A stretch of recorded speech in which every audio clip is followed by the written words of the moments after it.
Hello all, நாம் deja vu மூவிக்கு noon show book பண்ணியிருந்தோம் ஐநாக்ஸில். அதுக்கு முன்னாடி ஒரு ஸ்நாக்ஸ் சாப்பிட்லான்னு சொல்லிட்டு எக் பஃப்பும் இந்த கவின்ஸ் மில்க் ஷேக்கும் சாப்பிட்டு போயிட்டோம். இந்த கடை விநாயகபுரம் டு ப்ரோசோன் மால் போயிருக்கிற இடத்துல லெஃப்ட் சைடில் லொக்கேட் ஆகிருக்கு. ஃபைனலாக நம்ம ப்ரோசோன் மால் ரீச் பண்ணிட்டோம். அப்புறம் இந்த ட்ராவலேட்டரில் ஏறி போகும்போதே மெக்டானல்ட்ஸ் நம்மளை வரவேற்றுதுங்க. நாம் போன அன்றைக்கின்னு பார்த்து அன்றைக்கி ப்ரோசோனில் ஒரு ஸ்பெஷல் டே பார்த்தா 5th இயர் ஆனிவர்சரிங்க. அங்கே ஏதோ ஈவெண்ட்லாம் ஆர்கனைஸ் பண்ணியிருந்தாங்க. நம்ம படத்துக்கு லேட் ஆகிடுச்சுன்னு சொல்லிட்டு கடன்னு ஓடி போயிட்டோங்க படத்துக்கு. நடுவில் இந்த டிரான்ஸ்ஃபார்மர் பொம்மை நம்மளை வரவேற்றுச்சு. பாருங்கள், செம்ம காமெடியாக இருந்துங்க அதை பார்க்கவே. எல்லாருமே அதை பார்த்து வீடியோ எடுத்துகிட்டு இருந்தாங்க.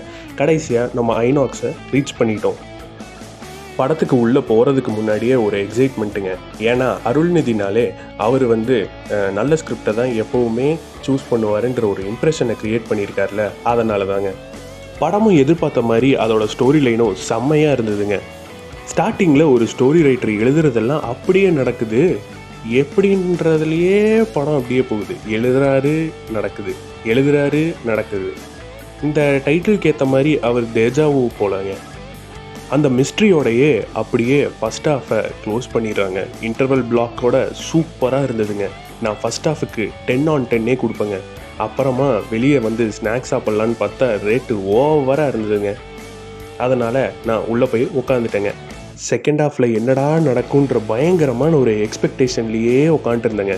ஆனால் எக்ஸ்பெக்டேஷனை அவ்வளோவா அது ஒன்றும் மீட் அவுட் பண்ணேங்க. நான் செகண்ட் ஹாஃப்க்கு 7.5/10 கொடுப்பேங்க. செகண்ட் ஹாஃபில் நாட்ஸ் எல்லாம் ரிவீல் பண்ணிட்டு கடைசியாக ஒரு அதிகாரி தன்னுடைய அதிகாரத்தை மிஸ்யூஸ் பண்ணால் அதனால நடக்கிற விளைவுகள்லாம் என்னென்ன ஆகுன்றதை காமிச்சிருப்பாங்க. ஸோ சோஷியல் ரெஸ்பான்சிபிலிட்டியோட ஒரு கவர்மெண்ட் ஆஃபீஸர் இருக்கணுன்றதை இந்த படத்து மூலியமாக நம்ம தெரிஞ்சுக்கலாம். ஓவராலாக பார்த்தா இது ஒரு நல்ல மூவிங்க. தேட்டருக்கு போய் கண்டிப்பாக பாருங்கள், நல்ல எக்ஸ்பீரியன்ஸாக தாங்க இருக்கும். படத்தோட மேக்கிங் வைஸ் பார்த்தா ஃபஸ்ட் ஹாஃபோட ஸ்க்ரீன் பிளே செம்மையாக இருந்ததுங்க. ஒரு ஹாலிவுட் ஃபிலிமுக்கு நம்ம இதை கம்பேர் பண்ணலாம். But second half not up to the மார்க்குங்க. இன்னுமே அவங்க கொஞ்சம் பெட்டராக எடுத்துருக்கலான்னு எனக்கு ஃபீல் ஆச்சுங்க. சினிமாட்டோகிராஃபி வைஸும் ஃபஸ்ட் ஹாஃப் அளவுக்கு செகண்ட் ஹாஃப் இல்லாத மாதிரியே ஒரு ஃபீல் இருந்துங்க. அப்புறம் அப்பப்போ லிப்ஸிங்க்கோ ஆகாத மாதிரியே எனக்கு ஃபீல் ஆச்சுங்க.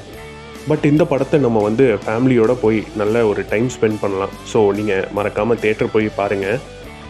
நல்ல ஒரு படத்தை பார்த்தோட ஃபீலிங்கோட சேர்த்து பசியும் வந்துருச்சுங்க. அதனால் நம்ம கேசிடி ரோட்டில் லொக்கேட் ஆகிருக்க க்ரீன்ட்ரீ ரெஸ்டாரண்ட்டுக்கு போயிருந்தோம். அவங்க ரெஸ்டாரண்ட் உள்ளே நுழையும் போதே ஒரு நல்ல ஃபீல் கொடுத்ததுங்க. ஒரு நல்ல ஆம்பியன்ஸும் இருந்ததுங்க. இங்கே நான் ஏசி அண்ட் ஏசி அவைலபிள் இருந்ததுங்க. நாங்கள் ஏசி ரூமுக்கு போயிட்டோம். மெனு பார்த்தா ஓகே, நார்மலான ரேட்டாக தாங்க இருந்தது.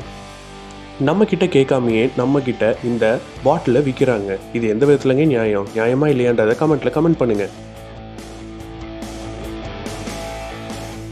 இவங்க கிட்ட செட்டிநாடு எக் பிரியாணி, மலபார் எக் பிரியாணி, அப்புறம் ஃபிங்கர் ஃபிஷ், அப்புறம் பெப்பர் சிக்கன் ஆர்டர் பண்ணியிருந்தோம். பார்க்கவே செம்மையாக இருந்ததுங்க. அதனால் எப்படா சாப்பிடுவோன்னு வெயிட் பண்ணியிருந்தோம். First Chettinad egg biryani try பண்ணோம். சூப்பராக இருந்ததுங்க. அப்புறம் மலபார் எக் பிரியாணியும் செம்மையாக இருந்ததுங்க. டெக்ஸ்சர் அப்புறம் உள்ள அந்த மசாலா எல்லாம் சேர்த்து வச்சு சாப்பிடும் போது செம்மையாக இருந்ததுங்க. அப்புறம் நம்ம இவங்கக்கிட்ட ஃபிங்கர் ஃபிஷ் ட்ரை பண்ணோம். சூப்பராக இருந்தது. ஃபஸ்ட்டு சில்லி சாஸோட ட்ரை பண்ணியிருந்தோம். சில்லி சாஸ் ஓகேவாக தாங்க இருந்தது.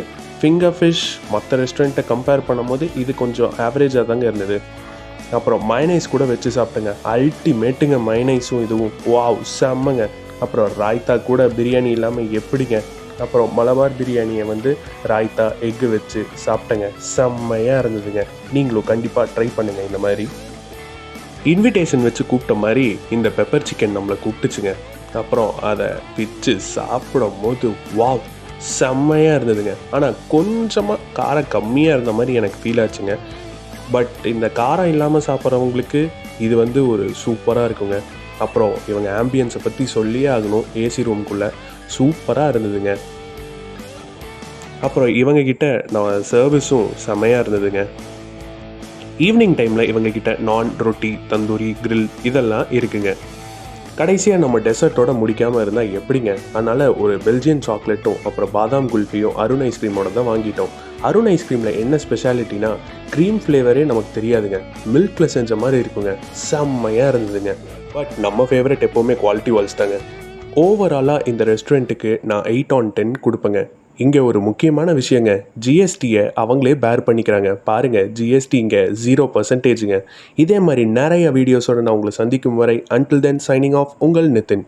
பாய். மறக்காமல் சப்ஸ்கிரைப் பண்ணிவிடுங்க.